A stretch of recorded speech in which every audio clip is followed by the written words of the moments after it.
మీరు కారు కొనాలనుకుంటున్నారా? అయితే వెయిట్ ఒక్క సెకండ్ ఆగండి. నిర్మలా సీతారామన్ మన ఫైనాన్స్ మినిస్టర్ సెంట్రల్ గవర్నమెంట్ నుంచి చాలా బిగ్ అప్డేట్ నిన్న అనౌన్స్ చేయడం జరిగింది. సో వాటిలో ముఖ్యంగా మనకేం యూటిలైజ్ అవుతుంది తెలుసుకుందాం.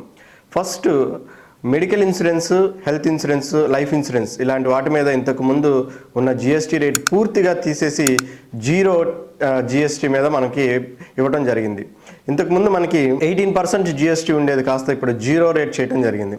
అలాగే పిల్లల వస్తువుల మీద అంటే స్కూల్ వస్తువుల మీద pencils, erasers, globes, diaries, maps ఇలాంటి వాటి మీద కూడా పూర్తిగా జిఎస్టీ తీసేయడం జరిగింది.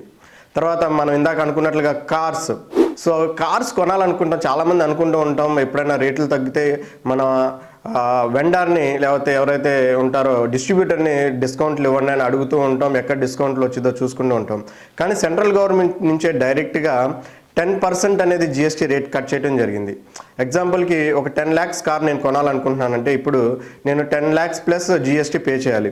ఇప్పుడు నాకు స్ట్రైట్ అవే 10 lakhs కార్ మీద 1 lakh అనేది జిఎస్టీ రేట్ తగ్గడం వల్ల 1 lakh అనేది నేను బెనిఫిట్ పొందొచ్చు.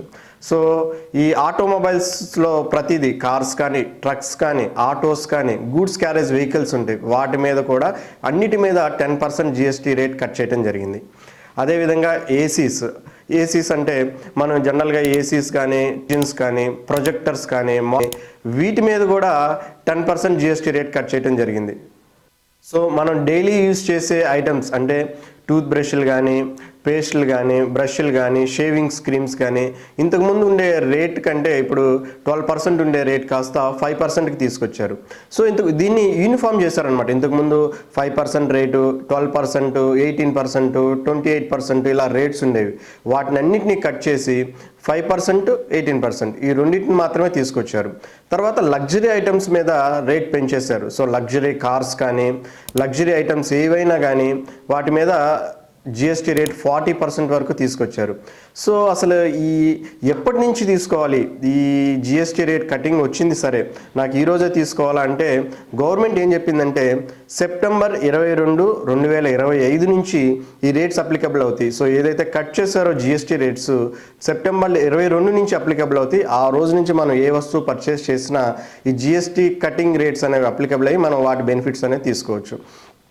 సో అసలు పెంచడం ఎందుకు, కట్ చేయడం ఎందుకు, అసలు ఆ రోజే ఎందుకు చేయాలంటే it's up to the government. నన్ను అడిగితే ఈ సెప్టెంబర్ 23 నుంచి Flipkart, Amazon big sale day కూడా స్టార్ట్ అవుతుంది.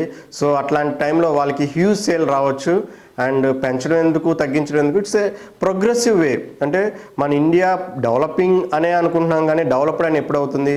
కన్జ్యూమర్కి అల్టిమేట్ బెనిఫిట్ ఇచ్చినప్పుడు మాత్రమే మనం ఇండియా డెవలప్డ్ నేషన్లోకి వెళ్తూ ఉంటుంది. సో మీరు ఏదైనా హౌస్ హోల్డ్ ఐటమ్స్ మనం ఇప్పుడైతే డిస్కస్ చేసామో ఐటమ్స్ ఏవైతే కొనాలనుకుంటే కొంచెం హోల్డ్ చేయండి. 22nd తర్వాత నుంచి పర్చేస్ చేయడానికి ప్లాన్ చేసుకోండి. ఈ జిఎస్టీ బెనిఫిట్ అనేది మనకి యూస్ఫుల్ అవుతుంది. అదే లగ్జరీ ఐటమ్స్ కొనాలనుకోని ముందే ప్లాన్ ఉందనుకోండి, అప్పుడు దాకా వెయిట్ చేయొద్దు, ఈరోజే పర్చేస్ చేసుకోండి. ఆ పెరిగిన రేటు మనకి ఇప్పుడు అప్లికేబుల్ అవ్వదు కాబట్టి మనం ఇప్పుడే ఆ జిఎస్టీ బెనిఫిట్ పొందొచ్చు. Thank you.